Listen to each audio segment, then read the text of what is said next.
Hello student. आज अपन class twelfth के chapter number 1 Hindi medium पुष्पीय पादपों में लैंगिक जन्म।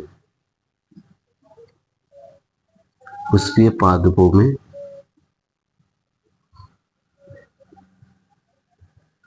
लैंगिक जनन, इसके बारे में अपन पढ़ेंगे। यानी पुष्पीय पादपों में लैंगिक जनन किस हिसाब से होता है, कैसे होता है, इनके बारे में स्टडी करेंगे। आज अब ये कंप्लीट जो ये चैप्टर है, बोर्ड एग्जाम के अंदर ये चैप्टर आपके 5 मार्क्स का है और नीट में इस चैप्टर से कम 3 से 4 यानी 3 एमसीक्यू को 100% आते ही आते हैं। किसी भी तरीके से ले लो, 3 एमसीक्यू को आते ही आते हैं। ठीक है, चौथा एमसीक्यू कभी वेटेज के हिसाब से बढ़ जाता है। बाकी अपन आज इस चैप्टर के बारे में डिटेल स्टडी करेंगे। तो चैप्टर अपन स्टार्ट करते हैं साथ में। सबसे पहले देखो, और नोट्स बनाते हुए चलना, जो कि पूरी तरह CBSE total RBSE base, Hindi medium और नीट बेस पे रहेंगे। तो सबसे पहले पुष्पीय पादप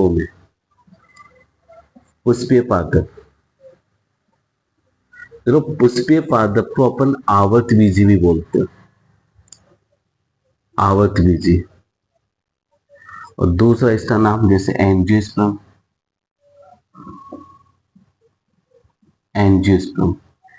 हाँ, हिंदी मीडियम में कुछ वर्ड इंग्लिश मीडियम के प्रिपेयर होने चाहिए, हमें उनकी तैयारी करते रहनी चाहिए। जैसे पुष्पीय पादप को क्या कहा जाता है? आवर्तबीजी, एंजियोस्पर्म। तो पहली बार इसके बारे में जानते हैं। देखो, पुष्पीय पादप उसे कहा जाता है जिसमें फ्लावर के चारों पार्ट आ जाए। चारों पार्ट का मतलब जैसे आपके पुष्प दल, ठीक है, बाह्य दल, ठीक है, जायांग, पुंकेसर, जिनमें चारों पार्ट हो। सबसे पहले आता है बाह्य दल, फिर आता है पुष्प दल, फिर जायांग और पुंकेसर या पूमंग जिसमें ये चारों पाए जाते हैं। याद रखो, उसे अपन क्या बोलते हैं? पुष्पीय पादप, आवर्तबीजी, एंजियोस्पर्म प्लांट कहते हैं। आई बात समझ? जिसमें चारों। और आवर्तबीजी का मतलब होता है जो कि अब पुष्प फ्लावर की स्टेडी कुछ इस तरह की होती है। फीमेल फ्लावर है, ठीक है, और फीमेल फ्लावर के अंदर आप ये देखोगे जब स्ट्रक्चर को, तो ये क्या, ओवेरी, यानी ओवेरी हिंदी में कह देते हैं अपन अंडाशय, और ये आपके ओव्यूल, हिंदी में अपन इसे बोल देते हैं बीजांड। ठीक है, अपन ने पढ़ा है भैया अंडाशय से क्या बनता है? फल बनता है, और बीजांड से क्या बनता है? बीज बनता है। तो ये क्या बन रहा है? बीज। और बीज क्या है? चारों तरफ से फल के द्वारा घिरा हुआ है। तो जो फल के द्वारा घिरा हुआ उसे आवर्तबीज या एंजियोस्पर्म कहा जाता है। और ये स्ट्रक्चर आपको केवल फ्लावरिंग प्लांट में ही मिलेगी। तो इसलिए इसको पुष्पीय पादप, ठीक है, आवर्तबीजी, एंजियोस्पर्म। ऐसे तो आपके अनावर्तबीजी, उस पर भी फ्लावर आते हैं, लेकिन उसमें चारों पार्ट नहीं होते। तो ये याद रखना, पुष्पीय पादप, आवर्तबीजी में लैंगिक जनन होता है। कौन सा जनन होता है? लैंगिक जनन होता है। ये अपन इसके अंदर पढ़ते हैं सबसे पहले। अब अपनी जैसे मेन लाइन हो जाती है कि भैया पुष्पीय पादपों में, आवर्तबीजी पादपों में कौन सा जनन होता है? लैंगिक जनन, सेक्सुअल रिप्रोडक्शन। ये कंप्लीटली हिंदी बेस रहेगा। तो पुष्पीय पादप में, आवर्तबीजी में कौन सा जनन होता है? सेक्सुअल रिप्रोडक्शन होता है, लैंगिक जनन होता है। अब अगर आप जानते हो लैंगिक जनन, तो अपन को पता है लैंगिक जनन क्या होता है, जिसमें मेल और फीमेल की जरूरत हो, गैमेट्स का फ्यूजन हो। तो यहाँ क्या होता है? फ्लावर के अंदर एक पार्ट होता है मेल, जिसे हम क्या बोलते हैं? पुंकेसर। और एक पार्ट होता है फीमेल, जिसे हम क्या बोलते हैं, जायांग बोलते हैं। तो ये एक मेल पार्ट है, ठीक है, एक फीमेल पार्ट है। मेल पार्ट में क्या बनते हैं, पोलन ग्रेन, और वो पोलन ग्रेन किसी के भी द्वारा कहाँ पहुंचते हैं, फीमेल की स्टिग्मा पर, और यहाँ आकर क्या करेंगे, फर्टिलाइजेशन, निषेचन करेंगे। तो लैंगिक जनन में दो पेरेंट्स की नीड होती है और युग्मकों का या गैमेट्स का क्या होता है, फ्यूजन होता है। इसलिए हम कहते हैं पुष्पीय पादपों में कौन सा जनन पाया जाता है, तो पुष्पीय पादपों में सेक्सुअल रिप्रोडक्शन, लैंगिक जनन पाया जाता है।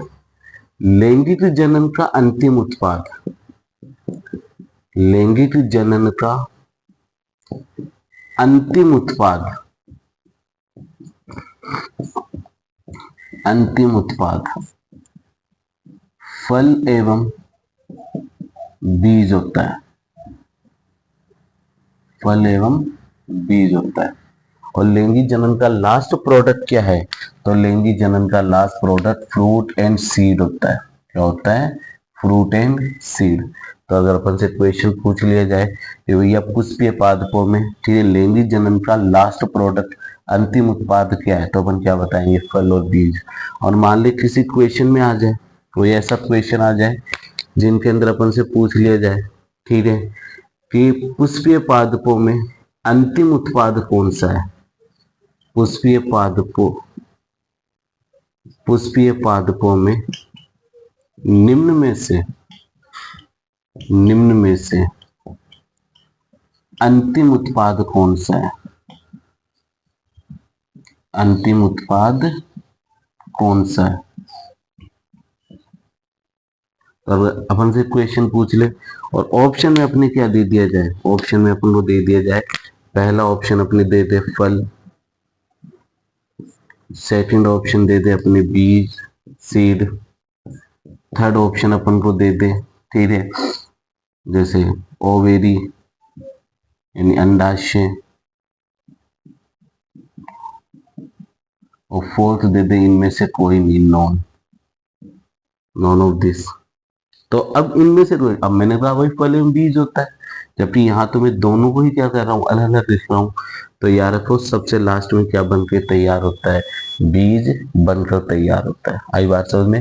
तो पुष्पीय पादपों का अंतिम उत्पाद कौन सा होता है, तो पुष्पीय पादपों का अंतिम उत्पाद फल एवं बीज होता है। ये क्वेश्चन नोट कर लेना। अब आगे पढ़ते हैं अपन। अब अगर अपन आगे बढ़े, इसी सीक्वेंस में अपन आगे चलते हैं, तो अपन को आगे पर मिलता है पुष्पीय पादपों का अंतिम उत्पाद हो गया। फिर आता है फ्लोरिकल्चर। फ्लोरिकल्चर देखो, फ्लोरिकल्चर ये बोर्ड 2022 के अंदर पूछा गया था। फ्लोरिकल्चर का मतलब होता है पुष्प की खेती। क्या मतलब होता है, पुष्प की खेती। क्या मतलब होता है, पुष्प की खेती, यानी पुष्प की, ओनली फॉर फ्लावर की खेती करना क्या कहलाता है, फ्लोरिकल्चर कहलाता है। ठीक है, फ्लावर की खेती आज प्रेजेंट टाइम में इंडिया की डिमांड है, लगातार ये क्या होती जा रही है, बढ़ती जा रही है। तो याद रखना फ्लोरिकल्चर का मतलब क्या होता है, तो फ्लोरिकल्चर का मतलब होता है पुष्प की खेती। तो इसके बाद में अपन इसी में पढ़ते हैं पुकेसर। पुष्प का नर जननांग होता है, नर जननांग होता है। पुकेसर क्या होता है, पुष्प का नर जननांग। तो अगर अपन से क्वेश्चन पूछ लिया जाए भाई पुष्प का नर जननांग का क्या नाम है, तो पुकेसर है। अब कई जगह पर पुमंग लिखा हुआ आ जाए तो गलत नहीं है, क्योंकि पुमंग मिलकर ही क्या बनाते हैं, पुकेसर बनाते हैं। पुमंग एक दो होते हैं और ये आपस में झुंड बनाकर क्या बनाते हैं, पुकेसर बनाते हैं। और अगर आ जाए, ठीक है, कि जायांग, जायांग पुष्प का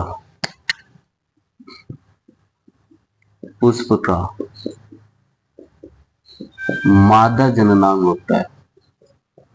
पुष्प का क्या होता है, मादा जननांग होता है, यानी मादा जननांग किसे कहा जाता है, तो मादा जननांग पुष्प को कहा जाता है, यानी सॉरी मादा जननांग हीरे जायान को कहा जाता है। पुटेसर की स्ट्रक्चर कुछ इस टाइप से होती है, जायान की स्ट्रक्चर कुछ इस तरह से होती है, ऐसे होती है। आई बात समझ में। तो फ्लोरिकल्चर का मतलब क्या होता है, पुष्प की खेती, ठीक है। पुटेसर पुष्प का क्या होता है, नर जननांग होता है, और जायान पुष्प का क्या होता है, मादा जननांग होता है। ये दोनों बेसिक चीज है, अभी ऐसा कोई डिटेल नहीं आई है, ना कोई नीट बेस पे मैंने भी स्टार्ट किया, ये बोर्ड बेस और नीट बेस पे है। तो अभी तक ऐसा कुछ भी नहीं है कि पुटेसर और जायान आपने पढ़ा नहीं है। 11 क्लास मॉर्फोलॉजी और फ्लावरिंग प्लांट के अंदर इनकी डिटेल स्टडी है। अब जो अपन पढ़ेंगे ये अपन को यहां से अपना स्टार्ट होता है, ये तो सिर्फ एक इंट्रोडक्शन था जो कि नॉर्मली चल रहा है। अब जो अपन पढ़ेंगे अपना मेन टॉपिक वहां से आता है। सबसे पहले अगर बोर्ड एग्जाम में हो तो स्टार लगा के लिख लेना पुटेसर, ये अपना टॉपिक है पुटेसर। पूरा लिख रहा हूं, कंप्लीटली नीट बेस पे होगा, ठीक है, और उसको अपन को समझना है। तो पुटेसर क्या होता है, पुटेसर पुष्प का यानी जो पुटेसर होता है वो पुष्प का नर जननांग होता है, पुष्प का नर जननांग होता है। ये तो मैंने अभी आपको लिखवाया था, नर जननांग होता है। ये अपन को याद रखना है कि जो पुटेसर होता है वो पुष्प का क्या होता है, पूरी तरह नर जननांग होता है। अब यहाँ देखिए नर जननांग होता है। अब पुटेसर के दो भाग होते हैं, अब ये अपन को रटने की जरूरत नहीं है। पुटेसर के दो भाग होते हैं, कितने भाग होते हैं, दो भाग होते हैं।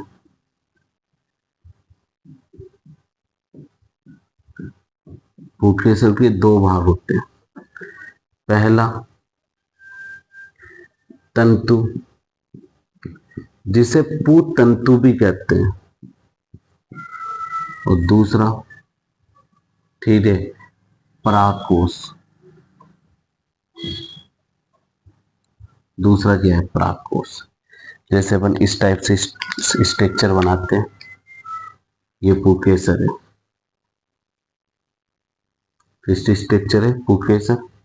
अब पुटेसर के दो भाग है, पहला ये वाला भाग, ठीक है, इसे बोला जाता है परागकोश। लास्ट में अपन डायग्राम बना लेंगे। तो इसे बोला जाता है पूर्ण तंतु या तंतु। हाँ, एक तीसरा पार्ट और होता है जिसको हम योजी बोलते हैं। अब एनसीईआरटी ने इसको मेंशन को नहीं कर रखा, लेकिन ये नीट में अपन को याद होना चाहिए, जो मैं आपको अभी लिखवा दूंगा। योजी एक कनेक्टिविटी होती है, ठीक है। योजी वो पार्ट होता है जो परागकोश, ठीक है, और पूतंतु को जोड़ने का काम करता है। परागकोश और पूतंतु को जोड़ने का काम करता है, उसी को अपन क्या बोलते हैं, ठीक है, पूतंतु, सॉरी, उसी को अपन क्या कहते हैं, योजी कहते हैं, जिसके बारे में आपको आगे लिखवा दिया जाएगा। अब अगर अपन से बोर्ड में पूछ ले सब कितने पार्ट होते हैं, तो अपन दो ही बताएंगे, पूतंतु और परागकोश, या पूतंतु की जगह आप तंतु भी लिख दो तो गलत नहीं है। इसमें अपन सबसे पहला पार्ट पढ़ेंगे तंतु। तंतु क्या होता है, देखो अभी आपने डायग्राम देखा, ठीक है, अपन ने ये डायग्राम इधर बनाते हैं वापस से, ये आपने डायग्राम देख लो। इसको मैंने क्या नाम दिया, तंतु नाम दिया। कैसा नाम दिया, तंतु या पूतंतु। अब आप खुद इस चीज तो देखो कि तंतु कैसा दिखाई दे रहा है, लंबा दिखाई दे रहा है, ठीक है, कैसा दिखाई दे रहा है, लंबा। तो यह लंबा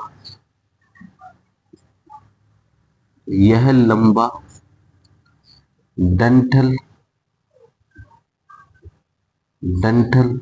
एवं वृत्तनुमा संरचना होती है, एवं वृत्तनुमा संरचना होती है, वृंतनुमा संरचना होती है। आई बात समझ में? यानी ये लंबा होता है, डंठल के समान होता है और वृंतनुमा संरचना होती है। ये पूरा लंबा है, डंठल है डंडे के समान, और वृंतनुमा यानी अंदर से खोखला है। कैसा है? अंदर से पूरी तरह क्या है? ये खोखला हिस्सा है। तो इसको क्या बोलते हैं? तंतु बोलते हैं। सेकंड इसके अंदर अपन पढ़ते हैं परागकोश। अब अपन सभी जानते हैं परागकोश अपन ने किसको नाम दिया है?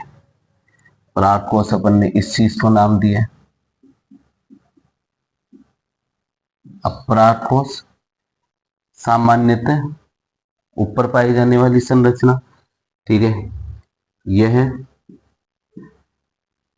सामान्यतः द्विपालित होती है।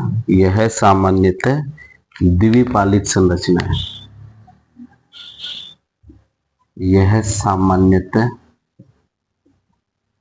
द्विपालित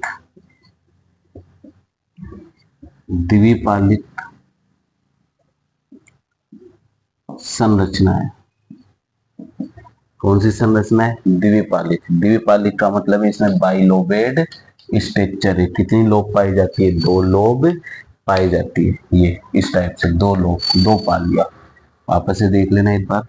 जैसे अपन ये डायग्राम बनाते हैं तो डायग्राम में आपको 2 लोब दिखाई दे रहे हैं, इसलिए इनको क्या कहा जाता है?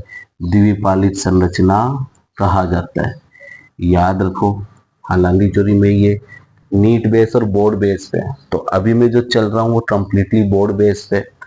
नीट बेस में जैसे कोई भी चीज आती है तो वो मैं आपको लिखवाऊंगा। जैसे फॉर एग्जांपल, अगर हर प्लांट लगभग द्विपालित होता है, मालवेसी फैमिली आती है, ठीक है, जो कि क्या होता है? मोनोलोबेड होता है, एक पाली पाई जाती है। ये आपके फैमिली के अंदर दे रखा है। आई बात समझ में? चैप्टर नंबर 11, ठीक है, sorry 11th class chapter number 5 उसके अंदर लिखा हुआ है। तो परागकोश सामान्यतः द्विपालिक होती है। कैसी होती है? द्विपालिक होती है। ये सारी चीजें आपको लास्ट में लिखवाई जाएगी। अपन नीट बेस पे चलेंगे, ठीक है, लेकिन साथ में बोर्ड बच्चों का जो बोर्ड में पढ़ रहे हैं उनको बोर्ड में लिखने में कोई दिक्कत नहीं आए, तो मैं पहले उसी पेटेंट में आपको बता रहा हूँ। फिर जो भी मेन बातें होगी वो एक्स्ट्रा करके आपको लिखवा दी जाएगी, साइड में आपको मेंशन या लास्ट में मेंशन करवा दिया जाएगा। तो परागकोश क्या है? द्विपालित संरचना है। कौन सी संरचना है? द्विपालित, यानी ये बाइलोबेड स्ट्रक्चर होता है। बाइलोबेड स्ट्रक्चर होती है। आई बात समझ में? तो ये अपन यहाँ पर करते हैं। अब आगे एक बार बढ़ते हैं इसी में परागकोश के अंदर। देखो, परागकोश का पूतंतु का अंतिम भाग, इसी के अंदर है पूतंतु का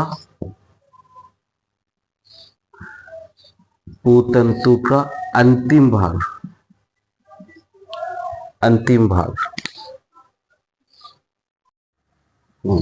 देखिए स्टूडेंट, पूतंतु का अंतिम भाग, ये पूतंतु है, तंतु और तंतु का अंतिम भाग, पूतंतु का अंतिम भाग, ठीक है, पुष्पासन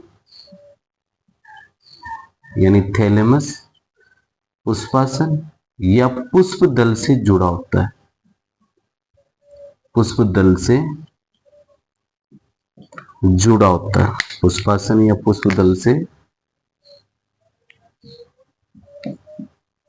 जुड़ा होता है। अब यहाँ एक बात आती है, तो सर पुष्पासन क्या होता है या फिर अपने पुष्प दल क्या होता है? पुष्पासन क्या है और पुष्प दल क्या है? देखो, आपने फ्लावर देखा होगा। नॉर्मली अपन जो फ्लावर देखते हैं, जैसे ये मैं बार रफली डायग्राम बना रहा हूँ, जैसे ये कोई फ्लावर है और उसके नीचे आपने पार्ट देखा इस टाइप का। तो जो ये सबसे नीचे वाला पार्ट होता है जहां पे ये डंडी जुड़ी हुई है, इस वाले पार्ट को अपन क्या बोलते हैं? पुष्पासन कहते हैं। ठीक है, हिंदी में अगर इसका देखो आप संधि विच्छेद करो तो क्या बनता है? पुष्प का आसन। पुष्प का आसन। अब आसन मतलब जहां वो विराजमान हो, जहां वो बैठा हुआ हो। तो आप कभी गौर से कभी किसी फूल को देखना, आपको ये पता चलेगा कि बाह्य दल भी वहीं आके मिलते हैं, दल भी उसी जगह आके मिलते हैं। ठीक है, अगर पुकेसर और जायांग दोनों है तो जायांग यहाँ पर और वो पुष्प दल पे जुड़े होते हैं, यानी सारा फ्लावर एक ही जगह पर आकर क्या होता है, एड होता है, उसे बोलते हैं पुष्पासन। और पुष्प दल बोला जाता है अपनी भाषा में पंखुड़ी को, इसे कहा जाता है पंखुड़ी, जो कि कलरफुल होती है, लाल हरी पीली नीली होती है, उसे अपन क्या कहा जाता है, पुष्पासन कहते हैं, पुष्पदल कहा जाता है। और पुष्पासन जहां पुष्प क्या स्थित है। तो पूतंतु का अंतिम भाग या तो पुष्पासन या पुष्पदल से जुड़ा होता है। तो अगर अपने बोर्ड एग्जाम में पूछ ले कि भाई ये पूतंतु का अंतिम भाग किससे जुड़ा हुआ होता है, तो पूतंतु का अंतिम भाग या तो पुष्पासन या पुष्पदल से जुड़ा होता है। अब बात आती है, अब अपन जैसे नीट बेस है, फिर मुझे सिर्फ लिखवाना रहेगा। तो अगर अपन से बात आ जाए कि सर कब तो वो पुष्पदल से जुड़ेगा और कब वो पुष्पासन से जुड़ेगा, हमें कैसे पता। तो देखो एक चीज ध्यान से, एनसीईआरटी का डायग्राम है, आप पहले पेज पे जब डायग्राम देखोगे, पहले पेज पे आप जब डायग्राम देखोगे तो उस डायग्राम में आपको एक चीज दिखेगी। जैसे कि सबसे पहले ये वाला पार्ट पुष्पासन हो चुका है, तो आप जब उस डायग्राम को अच्छी तरह देखोगे तो आपको एक चीज मिलेगा कि जो जायांग है वो बिल्कुल सेंटर पे है, बिल्कुल सेंटर पे है, और यहां पर जुड़ा हुआ बताया पुष्पासन। और जबकि जो पंखुड़ियों से क्या जुड़ा हुआ दिखाई दे रहा है आपको, पुकेसर जुड़ा हुआ दिखाई देगा, और आप अच्छी तरह डायग्राम को देखोगे। आई बात समझ में। तो यानी उस डायग्राम में एक चीज अपन को पता, बेटे अपन एनसीईआरटी पढ़ रहे हैं, एनसीईआरटी दुनिया की सबसे बेस्ट बुकों में आती है, नीट में इससे बाहर कुछ भी नहीं जाता।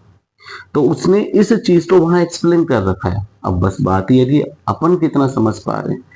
तो वही चीज अपन यहाँ करेंगे, पहला काम बोर्ड बेस, ठीक है, सेकंड काम नीट बेस। और जो 11th के जो बच्चे हैं, याद रखो वो कंप्लीटली नीट बेस पे, ये भी नीट है, ठीक है, बस नीट का लास्ट में लिखाऊंगा कि कुछ बच्चे जो कि बना रहे नोट्स उनके कंप्लीट रहे, और बाकी किसी को नोट्स चाहिए तो वो बोल दो।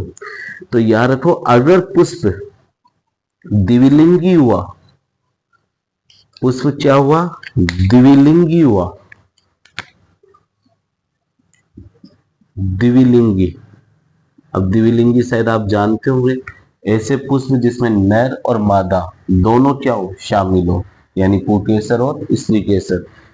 पुष्प द्विलिंगी है तो याद रखो पूतंतु जो होगा, पूतंतु जो होगा वो किससे जुड़ेगा, पुष्पासन से जुड़े, सॉरी पुष्प दल से जुड़ेगा। किससे जुड़ेगा, पुष्प दल से।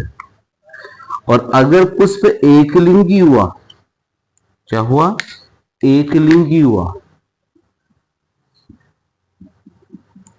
एकलिंगी हुआ, तो याद रखो पूतंतु जो है, पूतंतु जो है वो पुष्पासन से जुड़ेगा। किससे जुड़ेगा, पुष्पासन से। ये बात याद रखना, ये अपने जैसे नीट का है तो ये अपन ने एक्स्ट्रा चीज समझा दी, बाद में मैं आपको जस्ट लिखवाना ही रहेगा। तो ये चीज याद रखना कि जो पूतंतु का अंतिम भाग होता है वो पुष्पासन या पुष्प दल से जुड़ा होता है। अब एनसीईआरटी कहती है कि भैया जो आपकी ये पूतंतु होती है इसकी लंबाई अलग अलग फ्लावर में अलग अलग टाइप की होती है। हाँ बिल्कुल, इनकी जो लेंथ होती है वो अलग अलग फ्लावर में अलग अलग होती है। अगर आप चाइना रोज लेते हो, हिबिस्कस जिसे अपन, ठीक है, गुड़हल का पुष्प कहते हैं, उसके अंदर उसकी लेंथ ज्यादा होगी, ठीक है, लेंथ क्या है इसकी कम होगी, छोटी होगी। गाइनोसियम की जो वर्तिकाग्र है उसकी लेंथ ज्यादा होगी। आप अगर धतूरे का पौधा लेते हो तो धतूरे के अंदर तंतु क्या होता है, बहुत ही लंबा पाया जाता है। तो यानी आप अपने आसपास के पौधे देखोगे तो तंतु का शेप अलग अलग हो सकता है, लंबाई अलग अलग हो सकती है, ठीक है।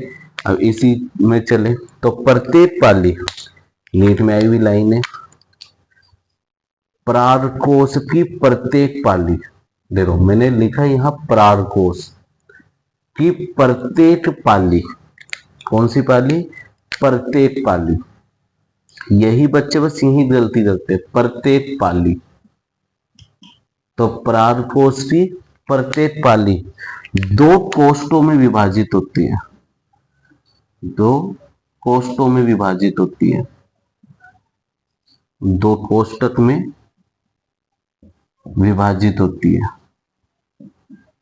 क्या होती है, 2 कोष्ठों में विभाजित होती है, जिसे द्विकोष्ठी कहते हैं, जिसे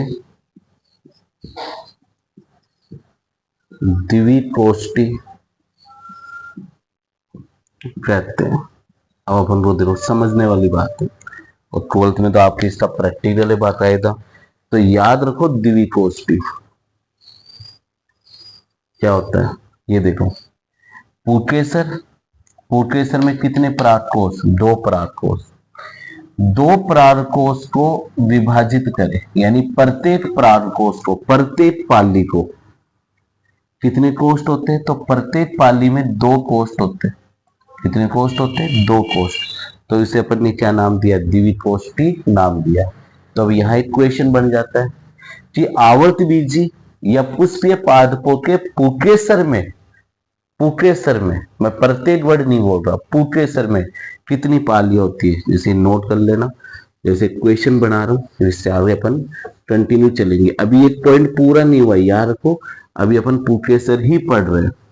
ये क्वेश्चन मेरे माइंड में आता है कि परागकोश में या पुकेसर में, पुकेसर में कितने कोष्ठ पाए जाते हैं, पुकेसर में कितने कोष्ठ पाए जाते हैं। तो आंसर क्या हो जाएगा इसका, 4 कोष्ठ पाए जाते हैं। देखो मैंने अगर प्रत्येक पाली बोलूं तो प्रत्येक पाली में कितने कोष्ठ होते हैं, 2 कोष्ठ होते हैं। तो पुकेसर में, अब पुकेसर तो ये क्या है, पूरा का पूरा है, तो प्रत्येक पुकेसर में कितने कोष्ठ हो गए, 4 कोष्ठ हो गए। क्या हो गए, 4 कोष्ठ। आई बात समझ में, 4 कोष्ठ, जिसे अपन चतुर्थ कोष्ठी भी कहते हैं, चतुर्थ कोष्ठी। ये वर्ड याद रखना, इंपॉर्टेंट है, ऐसा कुछ लिखा हुआ नहीं है, याद रखो। अब आगे अपन देखो, इसी में आगे चलते हैं, ठीक है। अभी वापस से एक बार रिवाइज करेंगे। तो चतुर्कोष्ठी होता है, परागकोश का अनुप्रस्थ काट करने पर, परागकोश का अनुप्रस्थ, अनुप्रस्थ काट करने पर, अनुप्रस्थ काट करने पर, अनुप्रस्थ काट करने पर 4 लघु बीजाणुधानी, 4 लघु बीजाणुधानी पाई जाती है, 4 लघु बीजाणुधानी पाई जाती है। 1 मार्क्स का क्वेश्चन बोर्ड लाइक कि परागकोश में कितनी लघु बीजाणुधानी पाई जाती है, परागकोश में 4 लघु बीजाणुधानी पाई जाती है। तो ये अपन को याद करना है कि कितनी लघु बीजाणुधानी होती है, 4। ये सिर्फ नाम चेंज हुआ है, जैसे आपने कोष्ठी नाम दिया था उसी का नाम बदल के अपन ने भी यहाँ क्या कर दिया है, केवल लघु बीजाणुधानी कर दिया है। अब यहाँ देखिए एक बार शॉर्ट के अंदर, तो परागकोश का अनुप्रस्थ काट करने पर कितनी होती है, 4 लघु बीजाणुधानी। बोर्ड पे ध्यान देना कैसे, ये अपन ने परागकोश बनाया, ये क्या है, परागकोश है, इसे आप तंतु बोल दीजिए, इसे परागकोश बोल दीजिए। सभी को पता है परागकोश में कितनी पालियां पाई जाती हैं, तो परागकोश में 4 पालियां, परागकोश में 2 पालियां पाई जाती है। प्रत्येक पाली में कितने कोष्ठक होते हैं, तो प्रत्येक पाली में 2 कोष्ठक होते हैं। तो पूरे परागकोश में कितने कोष्ठक हो गए, 4 कोष्ठक हो गए। अब इसका अपन अनुप्रस्थ काट करते हैं। अनुप्रस्थ काट आपको 12th के अंदर करना है, प्रैक्टिकल है आपके। ये मार्कर है, मार्कर को इस तरीके से कट करना क्या कहलाता है, अनुप्रस्थ काट। तो मैंने ब्लेड ली, ब्लेड के द्वारा मैंने जहां से जुड़ा हुआ नहीं है पहले मैंने कंप्लीटली उस पार्ट को सेपरेट कर दिया, यानी कंप्लीटली मैंने उस पार्ट को पहले हटा दिया। अब ये जहां से जुड़ा हुआ है तो मैंने इसे बाल से भी बारीक स्लाइड ली, क्या दिया, बाल से भी बारीक इसको मैंने कट किया, आराम से मैंने इसको काटा। जैसे मैं इसको काटता हूं तो मैं इससे पहले स्टेन करता हूं, अभिरंजित करना। माइक्रोस्कोप में देखने से पहले किसी भी चीज को क्या किया जाता है, अभिरंजित किया जाता है। क्या किया जाता है, अभिरंजित करना होता है। अब जैसे अपन अभिरंजित करते हैं, जैसे अपन अभिरंजित करते हैं तो वो अपन को माइक्रोस्कोप में रखोगे। माइक्रोस्कोप में आप जैसे इसे रखते हो तो आपको एक ऐसी स्ट्रक्चर दिखाई देती है, ध्यान से देखना। अब बनाने वाले इसको अलग अलग तरीकों से बनाते हैं, ठीक है, इस तरीके से। अब आपको बनाने वाले ऊपर से ऐसे सीधा सा ले लेंगे, फिर इधर से नीचे से घुमाते हुए ऐसे ले जाते हैं, ठीक है, बना सकते हैं। लेकिन जो रियल में इसके काट दिखाई देते, 4 चैम्बर जो दिखाई देंगे वो शेप में, इसके चारों तरफ ऐसे 3 लेयर पाई जाएगी, ऐसे। यहां भी आ गया कि पराग कोष के चारों तरफ कितनी लेयर पाई जाती है, तो 3 लेयर पाई जाती है। आपको इसका मैं आपको इंपॉर्टेंट बता दूंगा कि ऐसे बनाने से फायदा क्या है। ये बीच में एक सेल है, ये बीच में एक सेल है और इस सेल के चारों तरफ टेपिटम है। ये सेल है और सेल के चारों तरफ टेपिटम है। ये टेपिटम, ये सेल है, अभी नाम भी बताऊंगा। ये टेपिटम इस टाइप की आपको क्या दिखाई देती है, अंदर की स्ट्रक्चर दिखाई देगी माइक्रोस्कोप के अंदर। अब अपन इस स्ट्रक्चर को और ऑब्जर्व करें तो मैं आपको एक चीज दिखा रहा हूं जो अपने बुक में नहीं है। अगर मैं इन सभी पार्ट को एक तरीके से जोड़ूं, एक तरीके से मैं इनको जोड़ता हूं, ये देखो, ये जोड़ दिया। तो जोड़ने पर ये जो बीच वाला पार्ट बना ना, ये बीच वाला पार्ट, इस बीच वाले पार्ट का नाम है योजी। यानी आपका जो ये फिलामेंट है, तंतु है, वो इसी पार्ट पे आके जुड़ रहा है, इसी पार्ट से। आई बात समझ में। अब देखो एक बात समझना, अभी डायग्राम नहीं बनाना, डायग्राम आप लास्ट में बना लीजिए। ये आपका प्लेसेंटा, डंडी, जैसे आप फ्लावर को पकड़ते हो, ये रहा तंतु, ये अपन अंदर से बाहर की तरफ ला रहे हैं, ये लिया है। अब आप जाहिर सी बात है ये बाइलोबेट होगा तो इसके ऊपर एक और लेयर होगी। अब आप देखो कितने चैम्बर, यानी कितनी पाली, 2 पाली, 1 पाली 2 पाली दिखाई दे रहा है। इस टाइप का अपन बनाते थे बार बार। तो कितनी पालियां, 2 पाली, 1 पाली दूसरी पाली। 1 पाली में कितने कोष्ठ, 2 कोष्ठ। तो पूरे पुकेसर में कितने कोष्ठ, 4, 1 2 3 4, 4 कोष्ठ। आई बात समझ में। कोष्ठ को अपन ने नाम बदल के क्या रखा, लघु बीजाणु। तो लघु बीजाणुधानी कितनी हो गई, 4 लघु बीजाणुधानी पाई जाती है। तो याद रखना, परागकोश का अनुप्रस्थ काट करने पर कितनी लघु बीजाणुधानी दिखाई देती है, 4 लघु बीजाणुधानी दिखाई देती है। डायग्राम अभी साफ और सही बाद में बनवा दूंगा। तो 4 देखो, परागकोश का अनुप्रस्थ काट करने पर 4 लघु बीजाणुधानी पाई जाती है, जैसे भी मैंने आपको डायग्राम में दिखाया। लघु बीजाणुधानी परिपक्व होकर, ये इंपॉर्टेंट क्वेश्चन है याद रखना, कि एक परागकोश में कितनी लघु बीजाणुधानी पाई जाती है, तो 4 लघु बीजाणुधानी पाई जाती है। अब लघु बीजाणुधानी परिपक्व होकर, लघु बीजाणुधानी परिपक्व होकर, परिपक्व होकर क्या, परिपक्व होकर क्या बनाती है, परागपुट का निर्माण करती है। परागपुट का निर्माण करती है। किसका निर्माण करती है? परागपुट का। आई बात समझ में? अब एक बार परागपुट वही चीज है, केवल नाम बदला है। आई बात समझ में? मैच्योर हो गया तो लघु बीजाणु धानी को अपन ने क्या नाम दे दिया? परागपुट। जिसके अंदर क्या बनेगा? लघु बीजाणु परागपुट। तो अपना टॉपिक रहा है, तो इस तरीके से डायग्राम बना लेना, इस तरीके से। नीचे लिख लेना तंतु और यहां लिख लेना परागकोश। वो डायग्राम आगे आएगा लघु बीजाणु धानी की जब संरचना पढ़ेंगे। तो ये आपका टॉपिक है। अब ये मैंने प्रोफेसर अभी आपको पूरा करवाया। अगर बोर्ड एग्जाम में इनमें से कोई छोटा क्वेश्चन आ जाता है तो आपको यही करना है। अब अपन इन्हीं टॉपिक में से, यानी जितना अभी अपन ने पढ़ा उसमें से नीट बेस पे क्या क्या है, उसमें नीट बेस में क्या क्या है।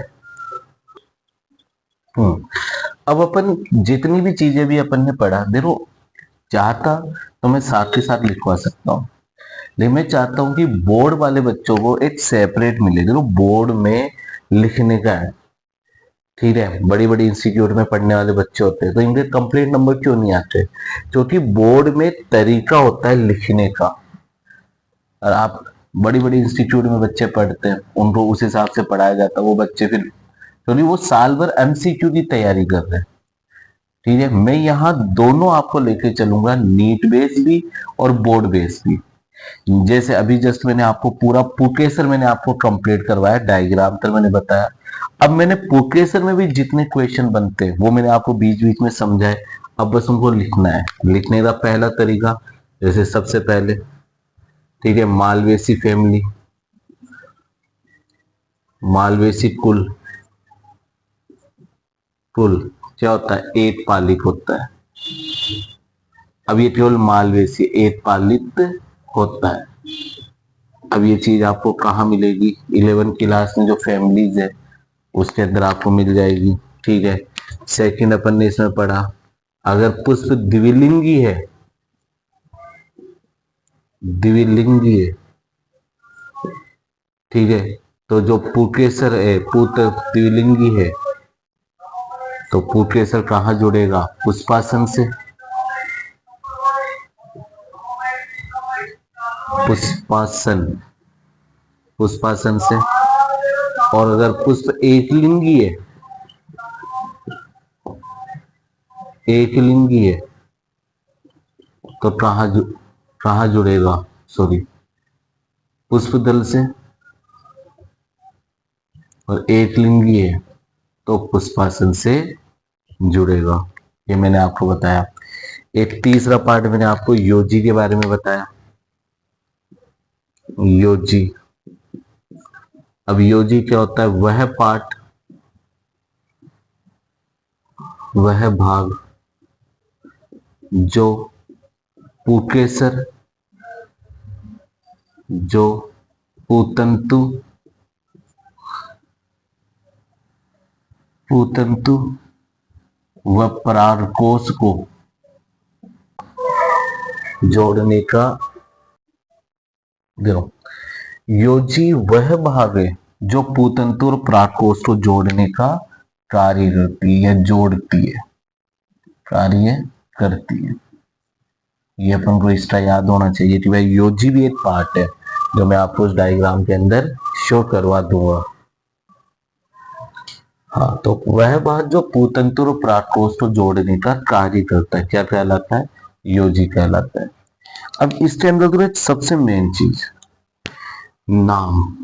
जैसे मैं आपको पढ़ा रहा था पुकेसर, ये चीज अपन को अच्छी तरह आनी चाहिए। और नीट बेस, देखो सीधी सी बात, तो मैं ये जानता हूं।